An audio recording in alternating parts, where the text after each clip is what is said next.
once I started to understand Bitcoin is the chance of like, okay, maybe there's a chance for me to actually secure the time and energy I'm putting into this now in my early 20s, in my early 30s, where I'm working 18-hour shifts at any sort of capacity or any sort of role.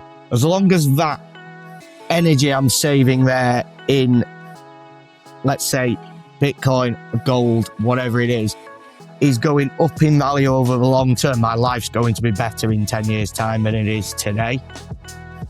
And it's an accessible level of hope.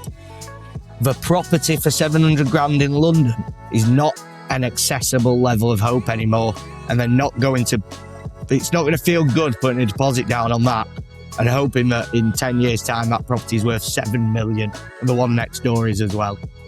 And that's like Bitcoin does inject hope into this country, and it is important that we just continue normalising it for people.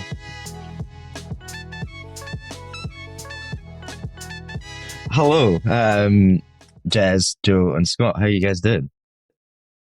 Yeah, good. Thank you, Jordan. Good. How are you? Good to see you guys. Like, we were just talking, like, this is the lull period in between Christmas and New Year. We wanted to give everyone something to listen to in that period, and I thought it'd be great to have you guys on and to do like a UK wrap up of like everything that's happened and like looking ahead to 2026. Right, well, how was your Christmases? I'll go first. Yeah, very good, thanks, Jordan. I'm still wearing my Christmas jumper. I thought we'd all have Christmas stuff on, to be honest. I feel slightly out of place now. Dragging out a few days longer, really, and actually being able to wind down for the first time all year has been very welcome. It's been a long year. It's been a long year. Yeah, especially because What's the Problem came out in January, right? So it has been nearly a whole year of it. Yeah, 7th of January. It feels a lot longer than a year. In all honesty, it's a lot has happened. But yeah, what a year! I'm just absolutely delighted with the reception to it, and that it's been so helpful to people. I couldn't have asked for any more. So yeah, very enjoyable Christmas. Nice. Who's up next? I realised that there's 4 of us on this call, so it is going to be like taking turns. And there we go around it. I'll jump in and make mine quick then. Yeah, very busy year. But finished late on Christmas Eve and had Christmas Day with a family. Started again on Boxing Day, but it's been pretty intense period of time for us as a business. So there's been a lot on. So I'm sure I'll enjoy Christmas next year. I'll have a couple of days next year. Well, I bet at the start of the year, Scott, if someone had said by the end of the year you're going to be a listed company, you'd have laughed in their face, wouldn't you? I'd always been at the back of my mind the way I'd run the business that one day it might be. I'd always made decisions with the just in case. Yeah. What if? But at the start of the year, it wasn't on my agenda, no. It became on my agenda in May.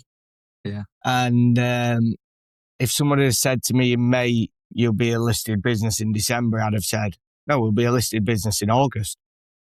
Or June, July, August, and September, and October. So it's there's a lot that you don't know when you go into that process, but you can only know when you've been through the full process. So just really pleased to make sure that we're there December 11th, and we've had the time before Christmas to get all the pipes in place with the retail brokers and applications in elsewhere to make sure that we're accessible and we can have a full 2026 delivering the strategy. So yeah, very different from January the 7th when me and you spoke and What's the Problem went out at the start of the year, but all somewhat connected from a momentum point of view and a normalisation of Bitcoin point of view and a people putting themselves forward point of view and driving adoption, and all connected, I suppose, from the sort of change you've had, Jordan, as well, in terms of focusing on businesses throughout the year, and Jeremy coming in to do that. So I think everything's fueled everything else. So it's been quite nice because, like, Jez, I'll get you to jump in a second, but we've all had like massive years and like lots of change. Like, you both were anonymous before, like at the start of the year. Joe, I didn't have the video out at all. And yeah, we pivoted to be all business focused, and like we're all like driving in different directions. That's why, but all driving in the same direction, but in different lanes, I guess, is the way of looking at it. And yeah, that's why I thought it was quite good to get us all on, because it's about taking action and like doing stuff, and like we're all taking action in our own ways, but all for the same thing, all for the same cause, is like to progress Bitcoin. And especially like the four of us are very focused on like the UK, and like because we all live here, we all work here, and like progressing that. So yeah, it's nice to have us all like looking back at the year and like everything that's actually happened.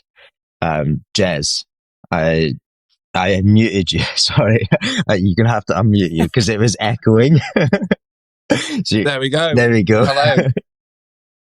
Yeah, we had a great Christmas, quiet, selfish Christmas. We stayed put. A lot of cooking, fixed supply of side dishes on Christmas Day. Really important. Don't overcomplicate Christmas dinner. So yeah, that was good. And then, I've had a lot of discussions with businesses over from sort of mid-December onwards, of friends of friends. And it's a far easier discussion, not just about, and some quite, I know we've sort of can't mention them, some bigger brands. But I think the whole topic of Bitcoin and bringing it into discussion is a lot easier than it was 12 or 24 months ago. That's for sure. Still a lot of work to do, but yeah, I think people are, really more responsive and open-minded and probably less skeptical than they have been. And I think certainly there's been a bit of a divide now. I don't tend to, maybe it's just me. I don't tend to keep getting it with lots of people lumped in with crypto anymore. There seems to be a bit of a divide. Whereas before it was, so yeah, some really interesting discussions, full diary for, January, as you know. So yeah, more of the same for 2026. Yeah. And yeah, same for me. I was packed. I do the cooking every year, for Christmas for the whole family. And, cause I hate, I tell everyone just to get out of the kitchen, and I'm like, I just want to do it. And cause I'm very OCD around, like, if you're going to do it, you have to go the full whack. You have to do everything. So I just tell everyone to leave, and I'll just do it. But also, I was thinking, like, years previous Christmas, like, it's been like, some years there's been a lot of Bitcoin chat. Some years there's been no Bitcoin chat. Some years there's been a lot. And this year, I would say there's been no Bitcoin chat, really, from my family and friends. But the price is still at like $90,000, which is quite insane to think. Have you guys been have you chatted around Bitcoin at all? Because I remember there was like one Christmas, maybe 3 years ago, that it was just everywhere. Like the memes were coming out because the price was pumping around Christmas. But yeah, I've had not that much chat around the Christmas table about Bitcoin. I have to say, I'm similar to you, Jordan. I don't know. Outside of obviously speaking about Bitcoin work-wise, there's not been like a proactive conversation about Bitcoin. Sometimes you're right, when the price was spiking or whatever it would be, family members will ask you about it. And when the price has violently dropped, family members will ask you about it, or same with friends as well.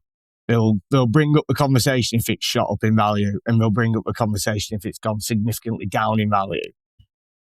But it feels like the drop that's happened in Bitcoin is, yes, people will say, I can't remember the percentage of the drawdown that we've had from the high of the year, but it's not been far enough for it to make people think Bitcoin's not here forever and just building. And the rise hasn't been high enough that people have thought it's been silly or not fitted the narrative of Bitcoin or been unexpected. So I think it's kind of sat under the radar of the normal pub conversation and you've seen your friends again having a conversation. It's been expected that it's in that range. So the conversation has not been as proactive from them. We've had a bit of conversation about it with my group of friends who've had it from me for 8 years in the pub, but I think they tend to just avoid it because they know as soon as the topic comes up that it's me stood on a chair in the pub for 2 hours. Everybody else in the pub has to listen to it, and then no one can leave the pub until they've either downloaded Wallet of Satoshi or told me that they're just not gonna get it. So I don't think we proactively bring it into the conversation that often when we meet up once a year. You're on mute, Jez. Yes, sorry. I'm muted you again. Do you not think over the last 12 months people are starting to sort of go, not that understanding that Bitcoin is a solution for some, but are going, shit, there is a problem. Yeah, definitely.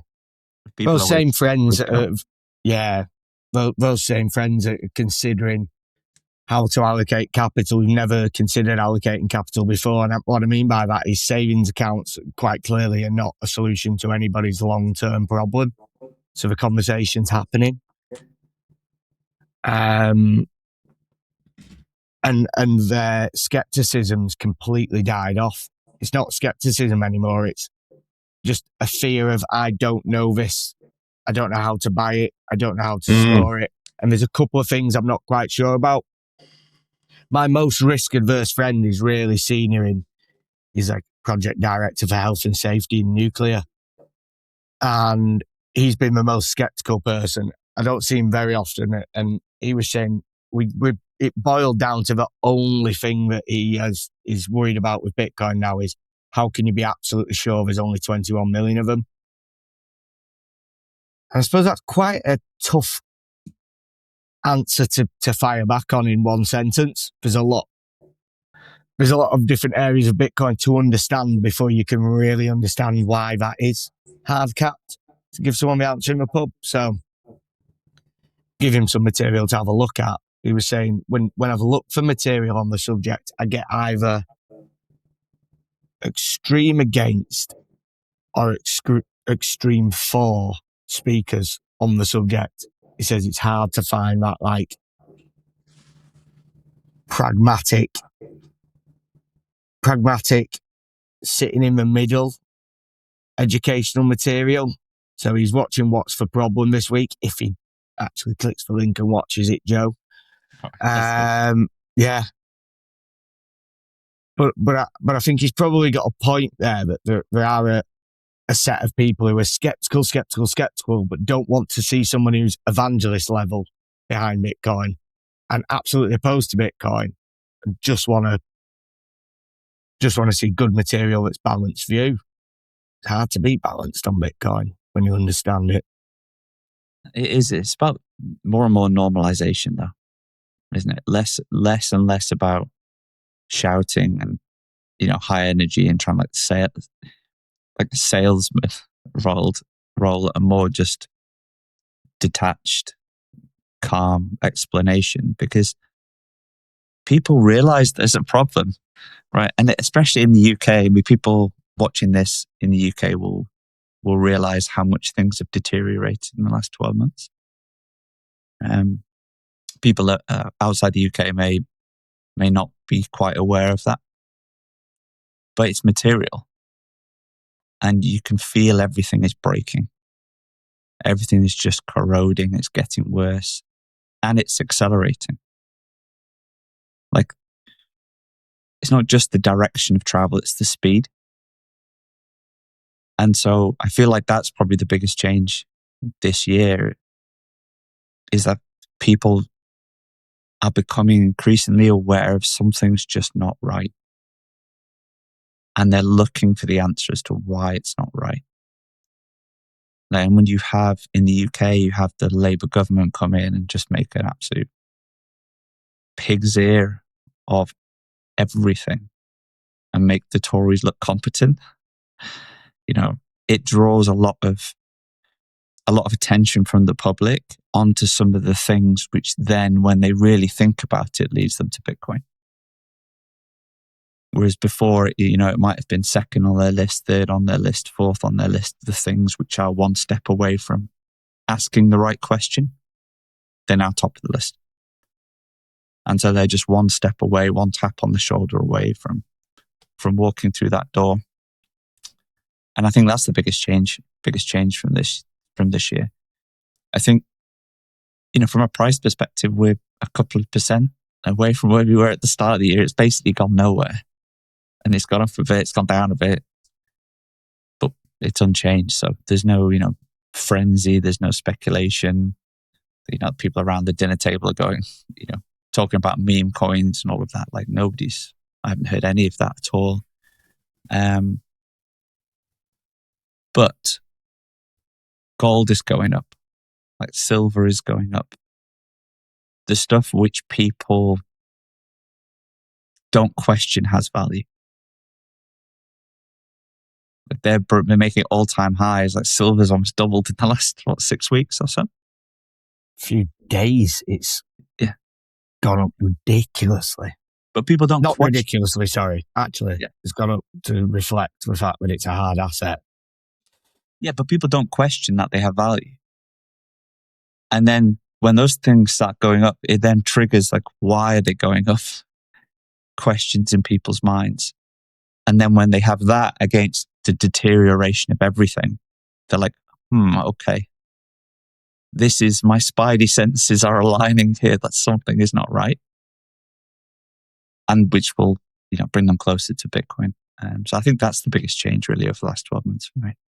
It's been funny though, hasn't it? Even some of the sort of silver advocates and gold advocates, their biggest advocates are like, look, the price is pumping of these assets, but this really is not good. Because it's just showing that the system is flawed. And I think that is certainly, touching on what I said before, that is where people now are. We were in a well-known department store yesterday, and there's a really lovely lady who was serving us at the end. And I said, where are you from? She goes, Poland. I think she was late 60s. I said, God, wow, Poland's a country. She goes, yeah. She goes, I thought about going back, but I brought up my kids in England. And she said it was really interesting. She said 20 years ago, I'd leave London, go to Poland, and it was like arriving in a third world country.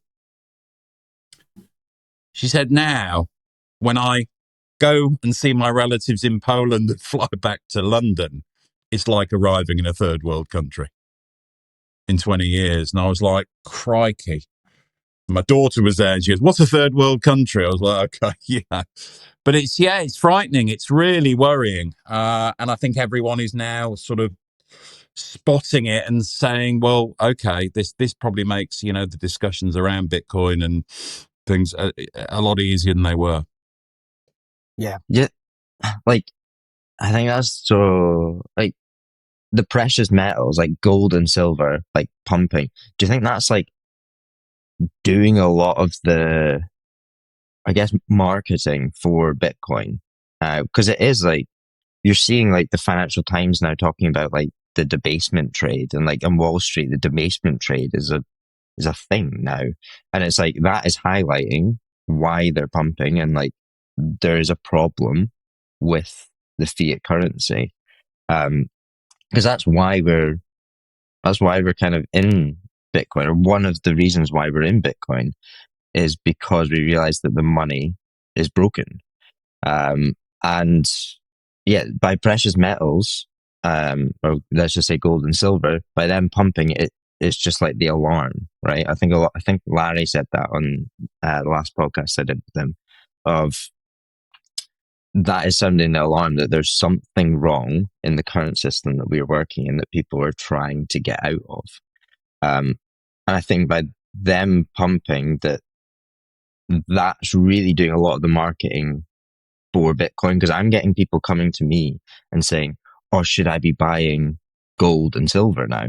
And I'm like, "Well, you do you, but you're probably just going to be FOMOing in."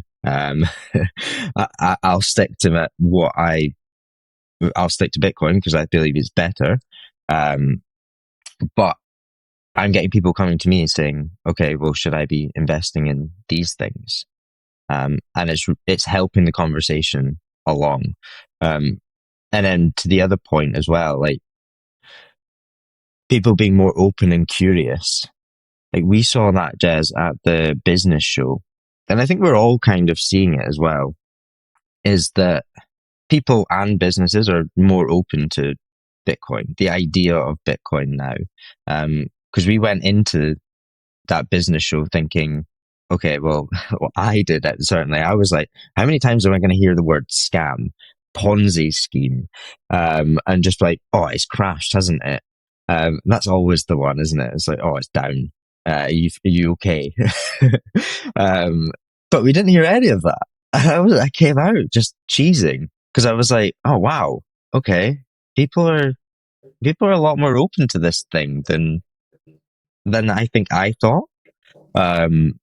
And I don't know if it's all the points that we're just making, like into a melting pot, because you do have the government as well, almost doing the marketing for Bitcoin as well by exaggerating or making the situation worse for a lot of people living in the UK. But yeah, I don't know. I think it's very easy to get doom and gloom, but we know from dealing, and I know friends of mine, there are a lot of businesses out there doing very, very well. And, you know, a lot of them. And, you know, that whole strategy of accumulating, you know, Bitcoin on a regular basis, and forget, you know, that the price started the year at here and it's sort of pretty flat for the year. Actually, it's performed okay on a DCA across 12 months and certainly amazingly over 24 months, 36 months. And yeah, I think you're right. I think I'll sort of move into business owners, and it's certainly, you know, the business owners doing well who've got cash, they're making profits. What on earth are they going to do with it? Bitcoin becomes a very interesting discussion point for them. There's way more of an appetite to have a discussion about Bitcoin now with people someone who I spoke to throughout the process I went through this year. I last sat down and had a conversation with, it was 2022, I think. Or no, it was the start of 2022. And I had a business meeting with them. We spoke for an hour and a half. And we got to the end of the meeting and we were walking through the city centre. And as I peeled off towards where my office is in Leeds, I'll never forget. It was just such a random sentence that came out of my mind. I hadn't spoke about Bitcoin, and we're just about to say bye. And this guy who was quite senior in the sort of media and journalism, and just turned to me at the end of the conversation and went something along the lines of, "I tell you what, glad I didn't buy into that Bitcoin. Have you seen where the price has gone this week?" And it was, you know, after that, like 51% fall down. It's like people used to enjoy watching it fall down, because to come out with a sentence like that meant that you'd done some kind of level of looking into it, thought about buying it, not bought it, and then all of a sudden you want to sort of be cheerful that it's now gone down and you didn't make a bad decision. And I met up with them about 4 weeks ago, and they brought in somebody else who was quite senior in their industry as well, and well known. And they didn't let me leave the room for about 3 hours. And it was just question upon question upon question about Bitcoin. And I didn't remind them of the sentence he told me in 2022. Thought it might take all the niceness out of the conversation. And I said, don't forget. But there's a few people in that process who've got to the end of it and just really sincerely thanked me for talking them through Bitcoin, because nobody ever has. And I think it's just the appetite for understanding it and having a real reasonable conversation about it. and about asking those obvious questions. And if you can give them, like Joe said, I struggle to be, I think, I can't remember the terminology you use for the tone that you would deliver it in. I tend to be more animated than just rational in my tone. But there's like a real demand for asking the simple questions and not getting a response that says, oh, you're silly for asking that question. Asking about the difference between Bitcoin and crypto gets a thoughtful, go on, please explain this to me. Okay, no one's explained it like that before. And I think by the end of the conversations with people, they're going away and doing more research and seriously considering it. And the fact that I'm a very optimistic person, the fact that the price is the same as it was 12 months ago means that they're more inclined to do more of a deep dive into it and more inclined to listen to the problem and consider the solution than they would be if it felt like it was getting away from them every day. So Yeah. I think it's just a perfect time to keep driving that conversation and normalizing the conversation. It also gives them more confidence that you're having that conversation in a period of no euphoria, no wildness, no, this is a great idea and it's the next best thing. I've been doing this for this long myself. Started doing it in my business in this year and it went down in price for this long. Kept doing it. This is where we are now. This is why. This is how it can help you. This is why I believe you should study it and just consider it for your own business. Conversation resonates more due to the year that Bitcoin's had. Yeah, I think people take confidence in a conversation with somebody who's been in it for a while and is consistent regardless of where the price is or what is actually happening at any given point in time. I think it's also nice against the backdrop of the debasement narrative when you go through that sequential questioning as somebody in that conversation with you, Scott, coming to the realization is actually this is better than gold, this is better than silver, but it hasn't moved, and all the early warning signals have moved. It's perhaps perceived as a better, shorter term risk reward in that scenario than if Bitcoin had gone up much more than gold. Then they'd be like, oh, I've missed the boat. It's sort of almost like you're ahead of the curve, even though, we're 16 years into it. So maybe that's well. But I just think people are just much closer to breaking point everywhere. Like just the cost of living. I don't, I'd consider us to be in a fortunate position. I don't understand how people are managing. No, I agree. I really don't. I really don't. It's terrifying to think what goes on behind closed doors at the moment. Yeah. In families around the UK. The compromises people must be having to make, like serious compromises in their family decision making just to keep on track. And things are deteriorating. Like every year is getting harder. Like people are thinking, like, what's next Christmas going to be like? What about the Christmas after? What about the Christmas after? I mean, this isn't necessarily about people who've got savings. Some people have savings, but many don't. It's people who are just trying to survive. Like they realize that something is broken. The whole thing is broken. Like, and you see these sort of pressure releases in different directions within society. I mean, just look at like Peter McCormack stuff now, for example. Like P has like something snapped there. I'd say like he's like this, enough is enough. Right. And there's more and more people who are reaching that point. It does not bode well for the next 12 months, but I think conversations like you're having there, Scott, like we should be trying to have those conversations and take as much time as we can with as many different people as possible in our lives in sort of a sort of calm and reflective way to try and help them remove any of the clouds that they have that are obscuring their understanding of why Bitcoin is important. Because the more that we do that, Like, we're going to arm them with better decision-making potential in the future, because God knows they're going to need it. Yeah, I know you're trying to keep it. No, and this is important though. Like, it's really check important. it on everyone you know and just make sure they understand the areas that are difficult. That's the reality that we're in. So we might as well like talk around that, because it is like, I've written down here that.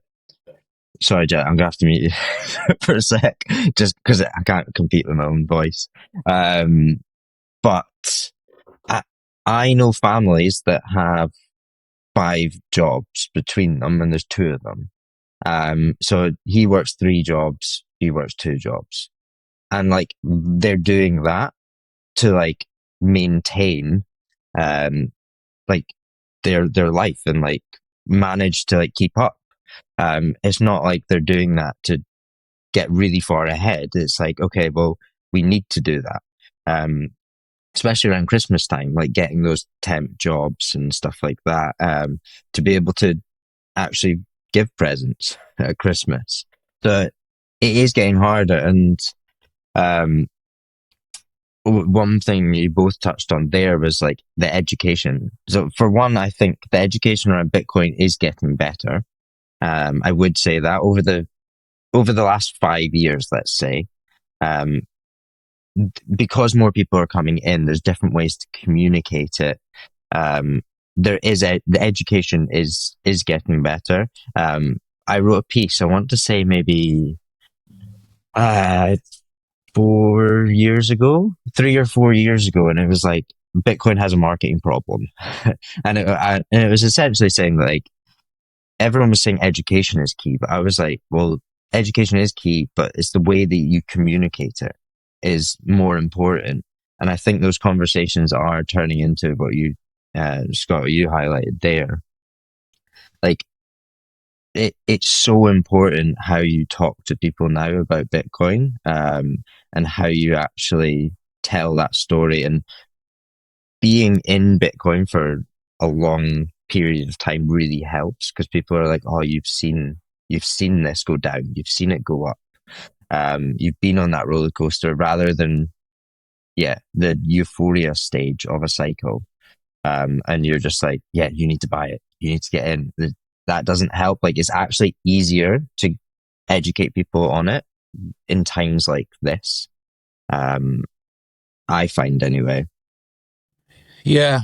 And I think it was back to that show, but it's, not just about Joe's video, but people understanding the problem. And you sort of think about it, and I'm, obviously zooming down on mid-50s, but I, as a kid, my dad had middle management job. My mum didn't work. They could afford to send me to private school. We didn't go on holidays. I mean, it was so long ago. I mean, there were no sort of low-cost aircraft. We didn't go on holidays, mainly because I was playing cricket all summer. And I sort of look around all my mates who I was at school with, and it was a good school and it was a fee-paying school, but no one had big houses. No one was uber successful. And then you sort of move on now. And then I know I touched on this with one of our relatives that, my now wife, when she moved to London, she was at Leeds Uni, moved down to London, and literally, I think within 6 months of having her first job, bought a flat in a pretty, rundown area of southeast London. But we looked at it, and I think she bought it for about, I know she borrowed a few grand and had a couple of grand, and that was the deposit. And I think she bought it for £30,000. We do know that in the last 12 months, I think it's sold on, and this is a 2-bedroom flat, it's sold for 700 grand. Yeah. And I think if you can, and you're chatting with sort of younger people now and younger relatives who, that dream of just getting a job and getting on the housing ladder is not happening for them. And actually, if you can equate and go, well, we were lucky, my era, we're very fortunate. When they start understanding, well, what has happened? Yeah. Then suddenly, Bitcoin, precious metal, it becomes a far easier discussion. I was having a conversation. Sorry, I was having a conversation with my dad just recently on it, who's read Larry Lepard's book. I think he's read the Bitcoin Standard, but he's not took that leap into becoming a Bitcoiner and allocating personally to Bitcoin. Very risk averse guy. And the way you were saying, NJ's been an engineer all his life with the same firm. He's at like a head of or a principal level within the firm. So he's had one of them textbook great careers within a big nuclear engineering firm. And my mum had a hairdressers in the local village that we had that was a successful hairdressers. And I was explaining to him, but if you go back to my sister's age now in your early 30s or you're in your 20s and you're looking at starting life, the outcome difference between being someone who sets up their own business in the 20s and that business can turn over a few £100,000 and be a good local business, or it could turn over a few £1,000,000 and be a very good SME.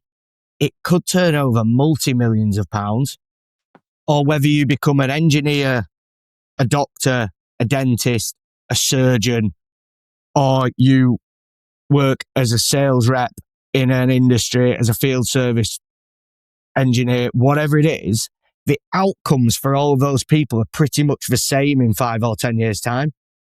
They're all going to live in very similar houses. They're all going to lease or rent their cars through their work. They're all going to go on similar holidays.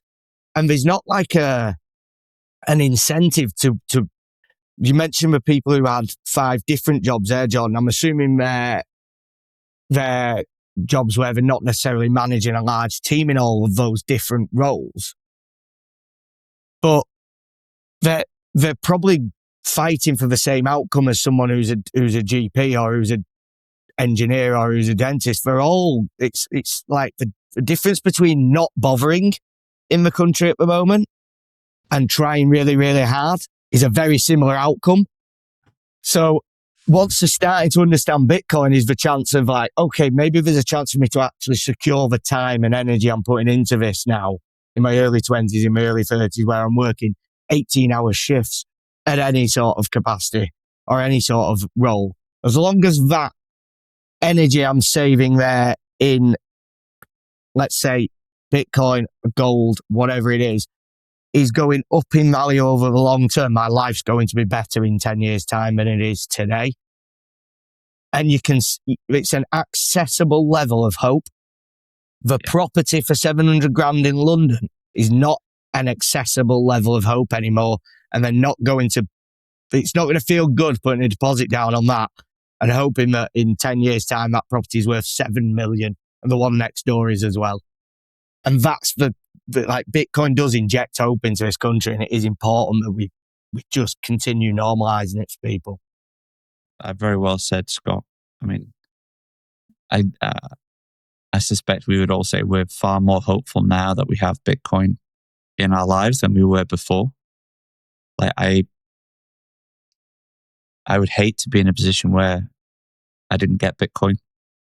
Now I'd be struggling to ascertain the gold.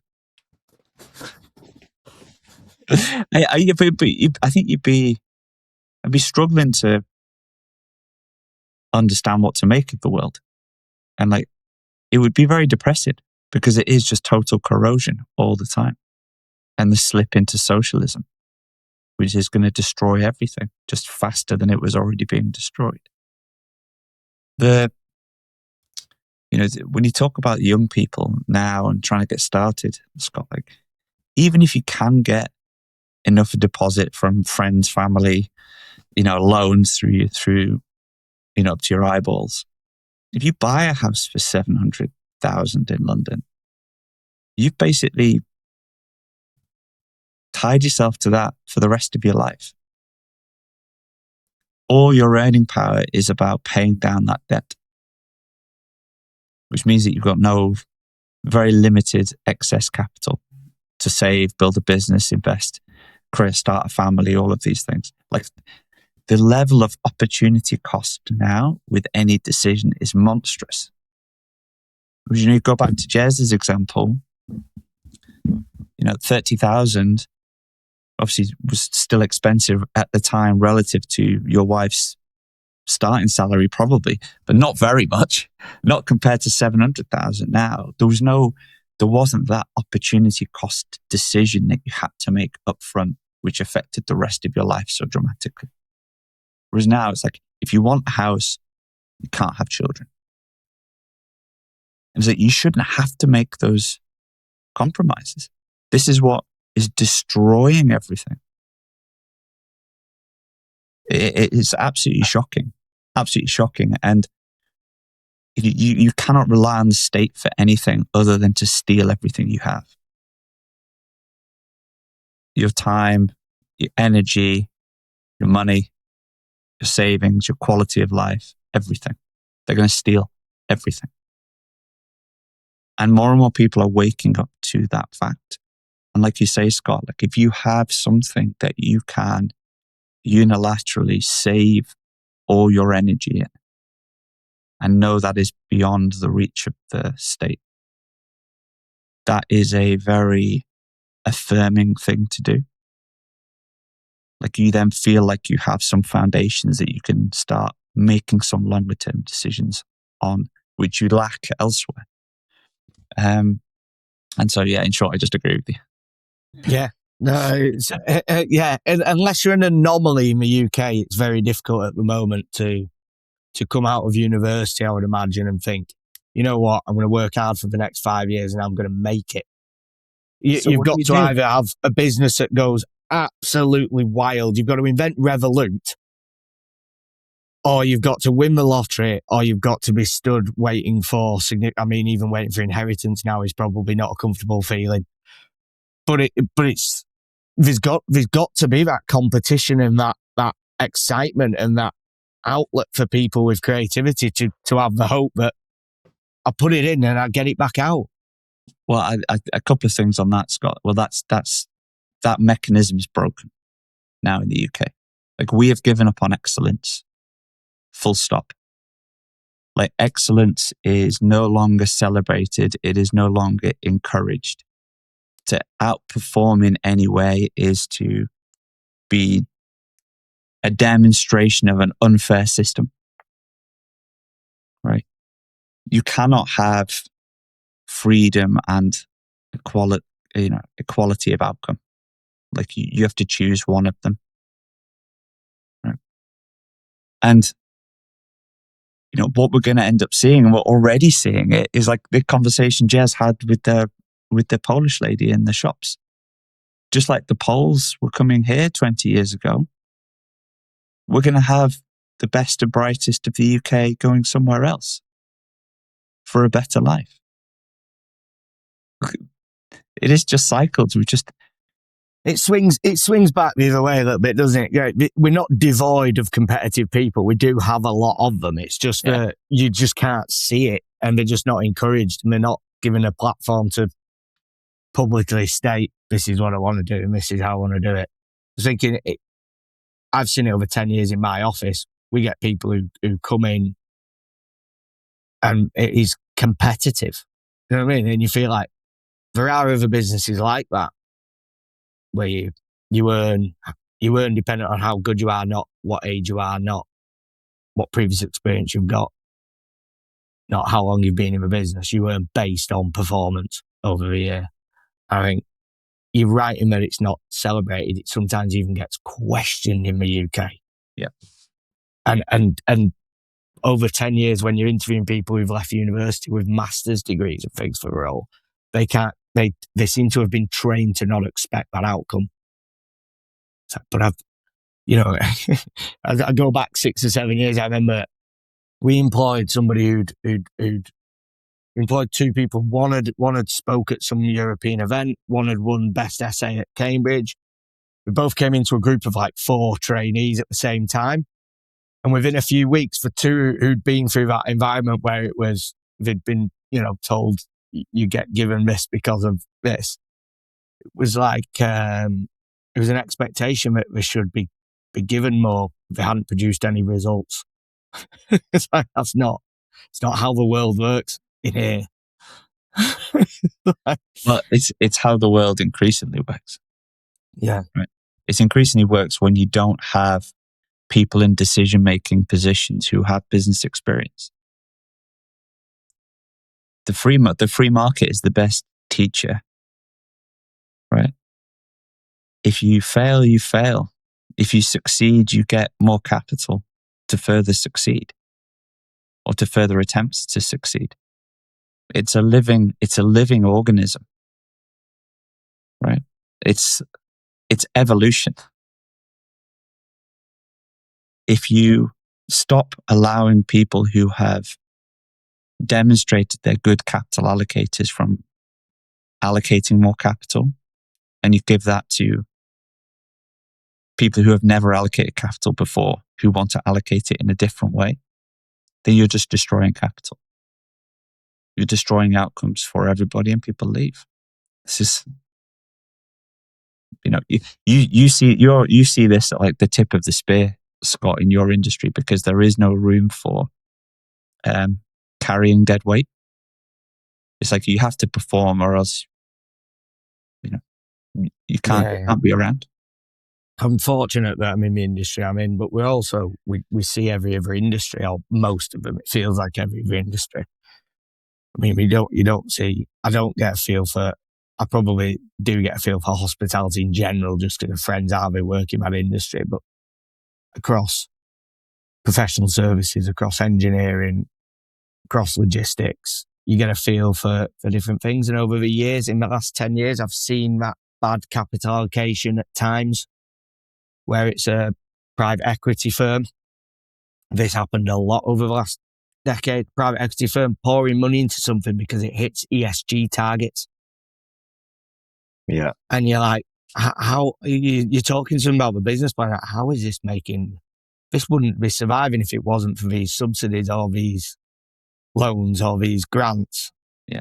This is a business that is built upon, it's the second order effect of a bad capital allocator in government saying this is a good idea and I'm going to make sure it happens because I've had the idea and there's no opportunity. There's no risk reward for me.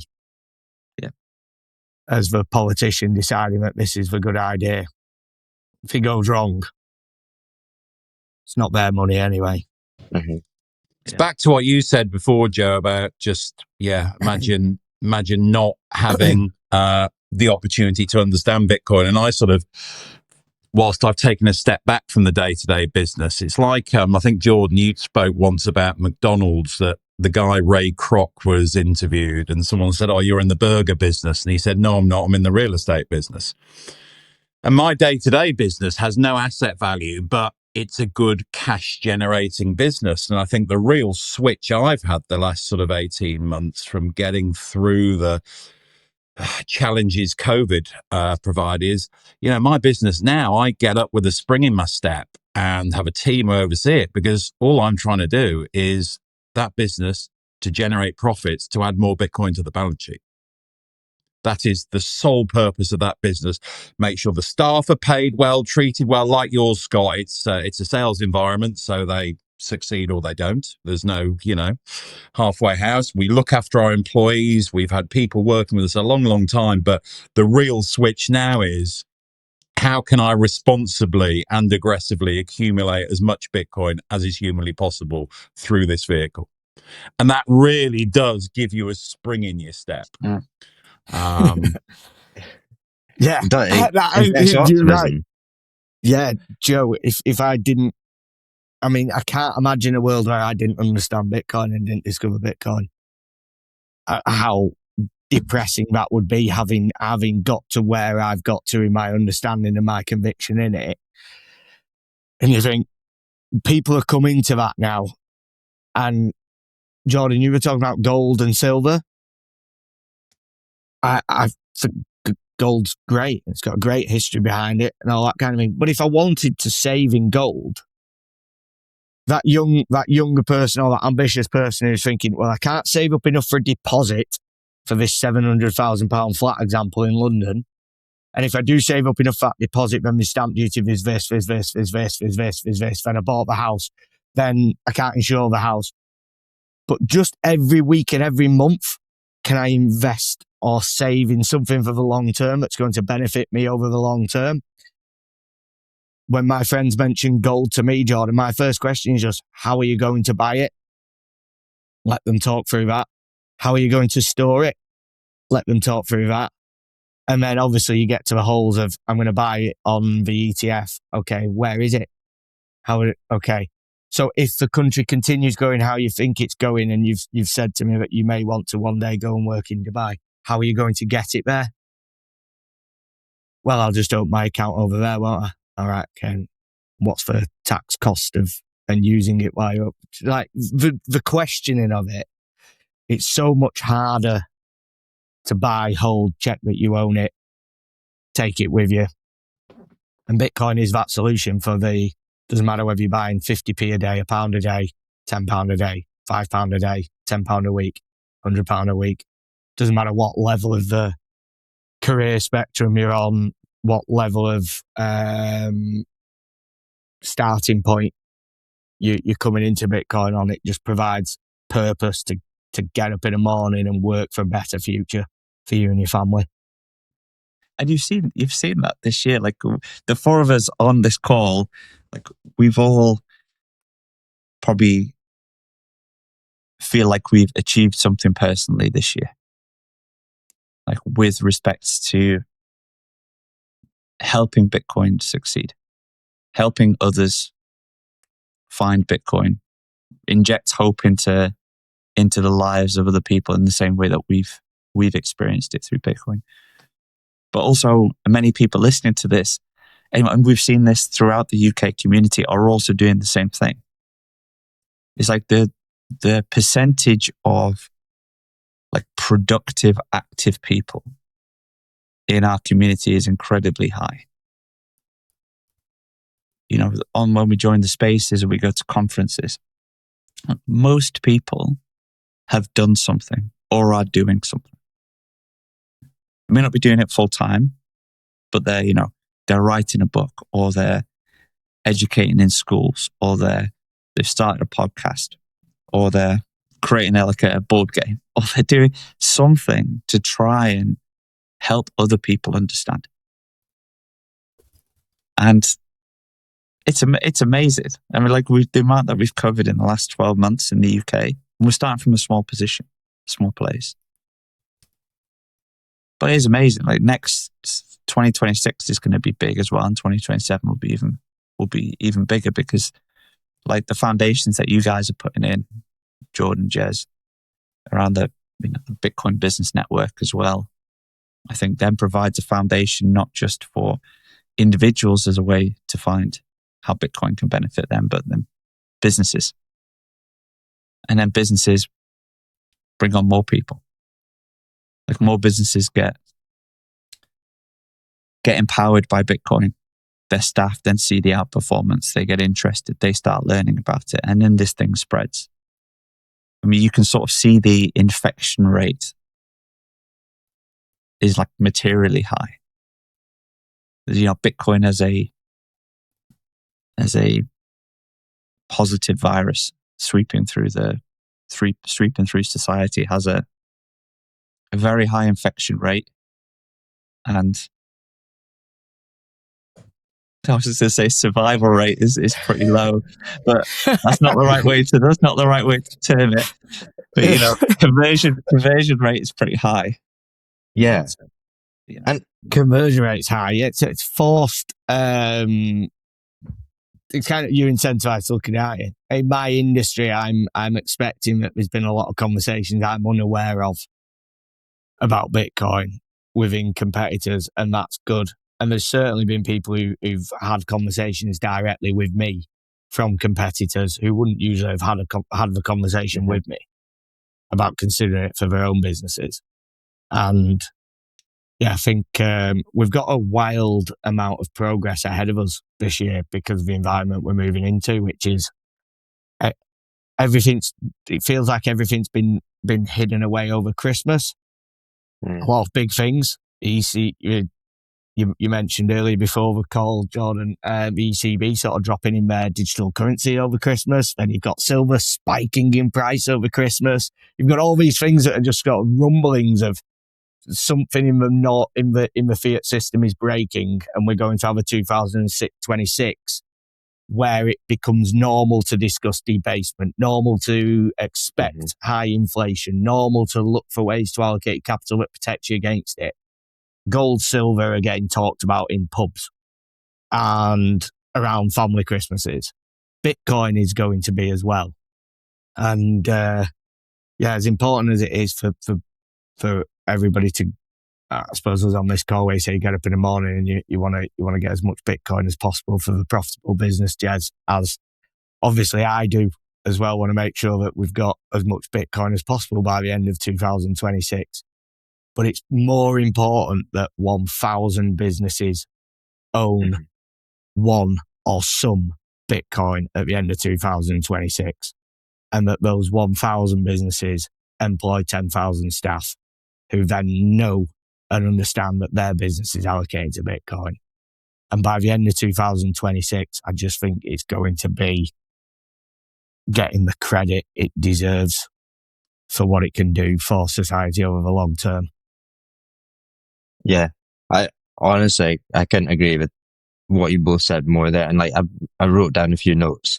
I realized the time, so I'll make them quick. But it's like Bitcoin actually does make you want to be productive as well. It's like a flywheel. It's kind of how I'm seeing it. Of like, Jez, you're saying there, you got a business, and like your goal is to accumulate more Bitcoin, so you're more productive to accumulate more Bitcoin. But that's the same for individuals as well. It's like, okay, well, they've got this goal, this thing to work towards, this like the future as well. Like, so it makes you way more productive as an individual, as a business, once you understand it.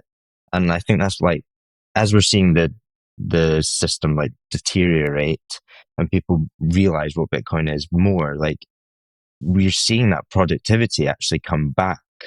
And because, yeah, that that's kind of where I'm going. I see Joe, Well, Jordan, on that, I'd frame it as it's the restoration of effort and reward. Like you actually get to keep what you produce, and keep it in the fullest sense of the word. It retains its value, and you actually own it. We've reached the point where all of those things are compromised, as you know. Without Bitcoin, whatever effort you put in is immediately getting compromised by the time you see the reward. And as soon as you get the reward, it deteriorates further. Bitcoin is the full restoration of that. It's incredibly empowering and motivating. I'm just thinking back to how incredible it would have been to have grown up at 10 to 13 years old in this environment now with Bitcoin as it is, and the opportunity that and the excitement I would have had going forward. I was weirdly as a kid obsessed with property, because that was the thing that you bought to make a better life for yourself in the future. When I was 2001 to 2005, maybe that age bracket. And I remember getting my first job at, I think, 14 years old, and earning my paycheck and getting my cash. I was obviously living with my parents, and I had no outgoings in reality. 14, 15 years old. I was saving up for a scooter. If Bitcoin had existed and I'd have had access to it at that age, that money now would have been worth more than the money I would be earning throughout these years of your life. So if you're a 15, 16, 17-year-old now coming into the world and beginning to earn your first pay slips, you're saving it in a money that you know when you get to 26 and 36 and 46 could keep pace with your fiat denominated wage in value. Then that would be an exciting place to be. And they need an exciting place to be. Yeah, 100%. That's a good way to wrap up the show, because like they do, and like that's like 2026 is. I think we can all say that like we've had so much happening throughout 2025, and like we've seen so much happening. And Joe, you said at the start of like the price hasn't really done much. but so much has actually happened, and we're all doing a little bit to actually progress Bitcoin, and other people on this call as well. Most people that are listening to this call actually are probably wanting to do something or already doing something, even if it's something small. And it's just like how emphasizing, I think, for all of us, just emphasizing how important that is, no matter how small that whatever someone's doing, like it's so important to just do it and take action. Yeah, and we're all on the same team as well, Jordan. Which is the thing I love. I love being part of teams. As Scott does as well, from a sporting background. Like we're all on team Bitcoin here. This is like team save the world, right? How can that not be incredibly motivating? Especially when everyone you talk to is smart, switched on, critical thinking person, and super productive and low ego. It's like that's absolutely the best team I want to be on, and a team that grows forever and attracts the smartest, most productive, open-minded people, and where you're ultimately going to win. Like, who doesn't want to be on that team? 100%. It's like being on an Arsenal team, isn't it? But we're going to win. We haven't won for a long time, but we're going to win. I'm waiting for Jazzy's Al Pacino any given Sunday speech now. It was with it. I'm not sure on Arsenal, Jordan. I'm not sure. I hope so for you, but I don't know. I do as well. I think you've got more chance of Scotland winning the World Cup, to be honest, Jordan. What a year. Next year, just for that, what a year it's going to be. Well, I just want to thank you all for coming on, like, during this period as well. And like, it's good to have you guys on because, we've become like quite close now, and like, we're all, fighting our own battle, or not fighting our own battles, but we're all, you know what I mean? We're all like working towards the same goal, what I said at the start, but doing it in different ways.